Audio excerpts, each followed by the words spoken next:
और चश्मा लगा के हम लगा तारा साउथ वाला हीरो से न कम लगा तारा चश्मा लगा के हम लगा तारा साउथ वाला हीरो से न कम लगा तारा तुम्हारे पे दिल हमें करे जा तू तो बम लगा तारा तुम्हारे पे दिल हमें करे जा तू तो बम लगा तारा।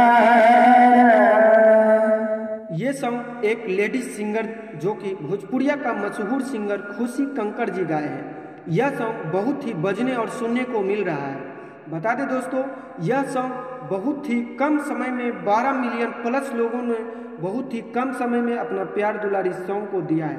ये सॉन्ग आशुतोष तिवारी जी अपने हाथों से लिखे हैं और म्यूजिक डायरेक्टर आर्या शर्मा जी दिए हैं।